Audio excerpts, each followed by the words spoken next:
Good morning students. हम पढ़ रहे हैं सांख्यिकी। आज का हमारा टॉपिक रहेगा जनगणना विधि तथा प्रतिदर्श विधि में तुलना कीजिए। दो विधि आंकड़ों के इकट्ठे करने के हम पढ़ रहे हैं।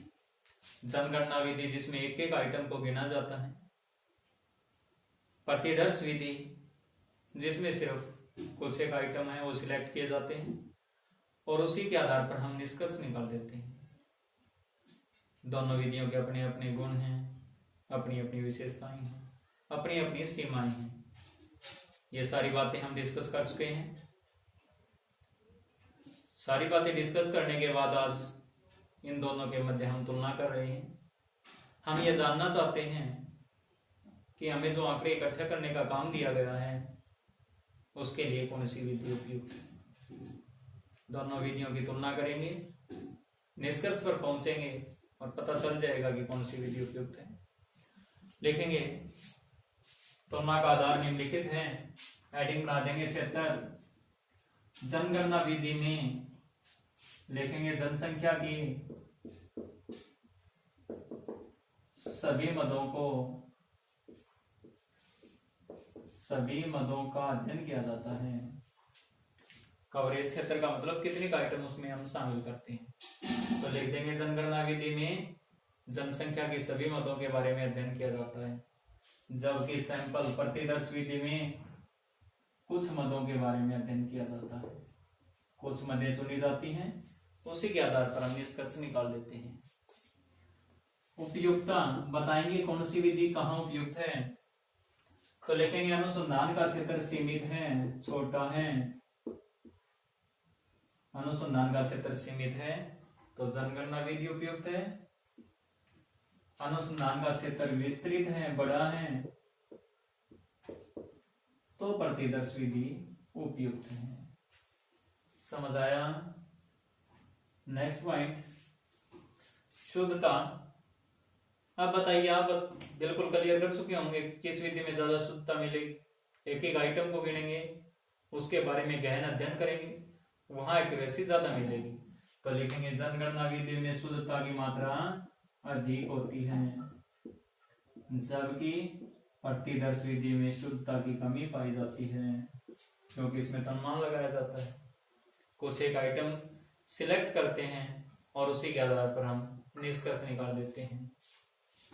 लागत, एक एक आइटम को काउंट करना है, एक एक आइटम से डाटा कलेक्ट करना है, तो निश्चित रूप से लागत अधिक जनगणना विधि में आती है।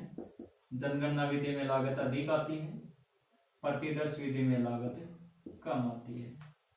इसी प्रकार से समय के बारे में है, एक एक आइटम को हम शामिल कर रहे हैं हमारे रिसर्च में, तो उसको कलेक्ट करने में समय अधिक लगता है। यदि हम बात करें सैंपल मेथड की, तो इसमें समय की बचत होती है, समय कम लगता है। कहाँ कौन सी विधि उपयुक्त है। मदों का स्वरूप। मदों का स्वरूप का मतलब आइटम जो हमारे हैं एक ही विशेषता के हैं, अलग अलग विशेषता के। एक ही विशेषता के हैं तो सैंपल मेथड से हमें सही रिजल्ट मिल सकते हैं, लेकिन उनमें विशेषताएं अलग अलग हैं, तो हमें जनगणना विधि के बारे में अध्ययन करना चाहिए। फॉर एग्जाम्पल, यदि मान लीजिए एक बॉक्स में गेहूं है और उसी एक बॉक्स में गेहूं, चना, गंवार मिक्स हैं। यदि गेहूं वाले बॉक्स में से हम सैंपल लेंगे तो उस सैंपल के आधार पर हम गेहूं की क्वालिटी के बारे में डिस्कस कर सकते हैं और अपना निष्कर्ष निकाल सकते हैं।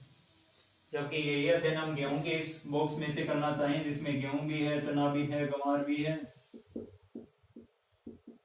और अध्ययन करना चाहते हैं सिर्फ गेहूं के बारे में, तो यहाँ हम निश्चित रूप से सही रिजल्ट पर नहीं पहुंचेंगे। तो लिखना क्या है, देखिए सुनिएगा ध्यान से। लिखेंगे यदि मदों में समजातीयता है, समजातीय, सम का मतलब एक ही जाति की हैं,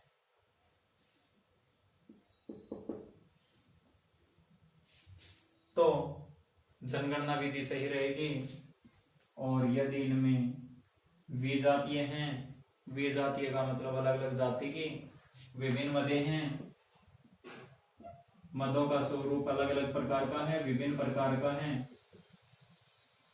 सॉरी भाई विभिन्न प्रकार का है, तो जनगणना विधि सही रहेगी विभिन्न प्रकार, क्योंकि उसमें एक एक को गिना जा सकता है भाई। अब इस बॉक्स में अलग अलग है, तो यहाँ पर जनगणना विधि गेहूं को अलग से प्रत्येक आइटम, जितने गेहूं के मान लीजिए 1 किलोग्राम गेहूं है तो अलग से छांट लेंगे इसको, फिर निष्कर्ष पर पहुंचेंगे।